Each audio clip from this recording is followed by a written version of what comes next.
నేను ఈ ఉద్యోగులకు సంబంధించినటువంటి అంశం మాట్లాడాలనుకుంటా ఉన్నాను. ఎందుకంటే ప్రభుత్వ ఉద్యోగులు అనేవాళ్ళు ప్రభుత్వానికి రథచక్రాలు లాంటి వాళ్ళు సంతోషంగా ఉంటేనే అభివృద్ధి కార్యక్రమాలు, సంక్షేమ కార్యక్రమాలన్నీ కూడా ప్రజలకు సజావుగా చేరేటువంటి అవకాశం ఉంటుంది. ఈరోజు వాళ్ళందరూ కూడా తీవ్రమైనటువంటి మనోవేదనతో, ఆవేదనలో ఉన్నటువంటి పరిస్థితి ఉంది. ముఖ్యంగా దేశంలో ఎక్కడ లేని విధంగా ఈరోజు రాష్ట్ర ప్రభుత్వ ఉద్యోగులకు 6 డిఏలు పెండింగ్లో ఉన్నటువంటి పరిస్థితి. అదేవిధంగా పిఆర్సీ అధ్యక్ష, ఈ ప్రభుత్వం వచ్చి 2 సంవత్సరాలైనా ఇంతవరకు పిఆర్సీ ఇవ్వలేదు. ఉద్యోగులందరూ కూడా కోరుతా ఉన్నారు వెంటనే పిఆర్సీ విడుదల చేయాలని. గతంలో కేసీఆర్ గారు 43-39% పిఆర్సీని మా ప్రభుత్వం ఇచ్చింది అధ్యక్ష.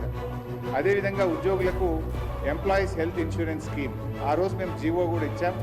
దాన్ని మీరు అమల్లోకి తెస్తామని చెప్పి మేనిఫెస్టోలో పెట్టి కూడా ఈహెచ్ఎస్ స్కీమ్ను అమల్లోకి తేలేదు. దాన్ని కూడా వెంటనే అమల్లోకి తేవాలి. ఉద్యోగుల జీపీఎఫ్ తదితర బకాయిలన్నీ కూడా విడుదల చేయాలని మీ ద్వారా ప్రభుత్వాన్ని కోరుతున్నాం అధ్యక్ష. ముఖ్యంగా రిటైర్డ్ ఉద్యోగులైతే ఈ మధ్య మనం చూస్తూ ఉన్నాం 39 మంది రిటైర్డ్ ఉద్యోగులు బెనిఫిట్స్ ప్రభుత్వం నుంచి వాళ్ళ సేవింగ్స్ వాళ్ళకి ఇవ్వకపోవడం వల్ల వైద్యం కూడా చేయించుకోలేక ఈరోజు 39 మంది రిటైర్డ్ ఉద్యోగులు మరణించారు.